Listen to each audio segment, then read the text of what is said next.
Black Box Productions.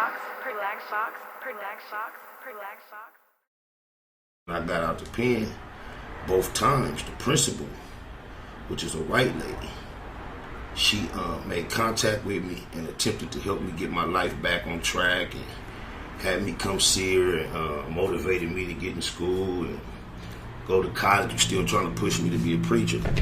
But I remember her name was Miss Flatch. So I remember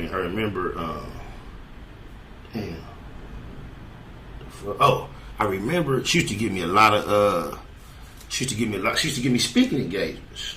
So, and when she gave me a speaking engagement, the only black people that used to be in the congregation was the people I invited, my family. Everybody else was like white, others, Asians, professionals too, like in the Rolling Hills area. Those were churches used to be at. And I remember being like at home trying to prepare a sermon, write it, get it together, and just like writing lines, I'll be stuck. Like, damn, can't get nothing out, can't put nothing together. It just ain't flowing. And then I used to dip off because I was supposed to be living this clean life, not doing nothing. I would dip off, sneak, hit some weed, come back, and the most eloquent sermons and thoughts used to come to my head.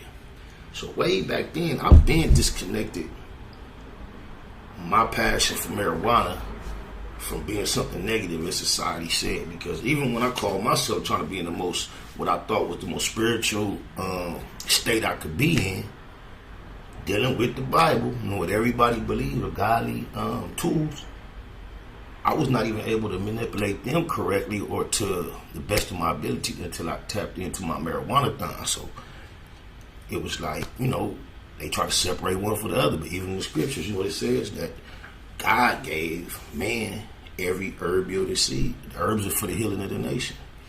It always blew my mind, like, how can you it's okay to possess, plant, grow, cultivate tomato seeds, apple seeds, orange seeds, I would imagine onion seeds, I guess they got seeds, every other seed that we are familiar with that you just put in the ground and it's gonna go.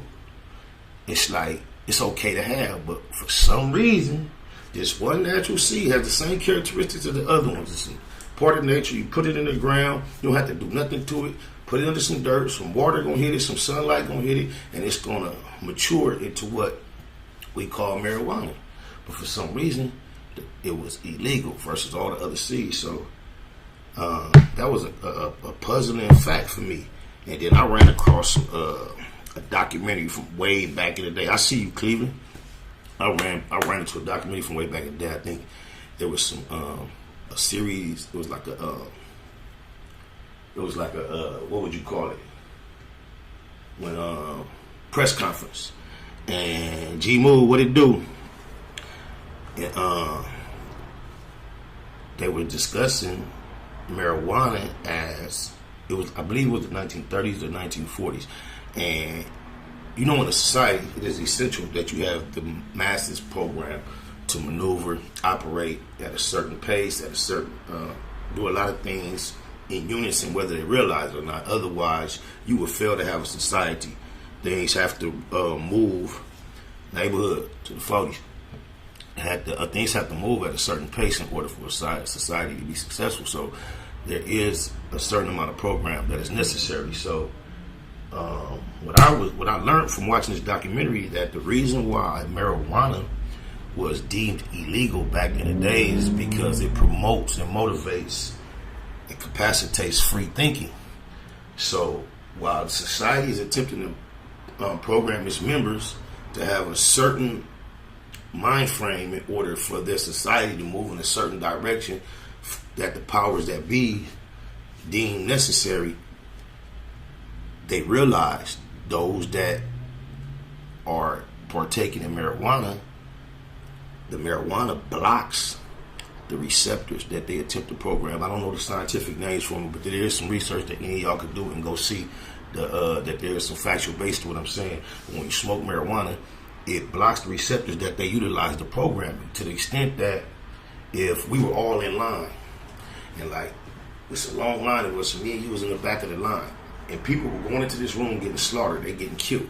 And they're just going in without no fight, no fuss, they're just going. The idea is if you and me was in the back getting blowed, we'd be looking like, motherfuckers keep going in there, but ain't nobody going out. Hold up. We gonna try to check it out and investigate. And when you program in a society, a lot of times, and most times, that is gonna be a hindrance to what your true objective is. So therefore, marijuana was deemed illegal. And, information in general is just becoming more accessible, less controllable by the masses. I mean, by those that are in power, and it's becoming more ascertainable by the masses. So now people are more free thinking, and they're investigating and realizing, look how marijuana got a facelift in society.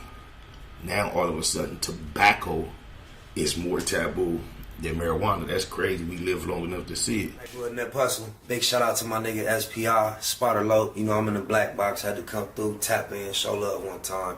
Yeah, y'all make sure y'all subscribe. Stay tuned.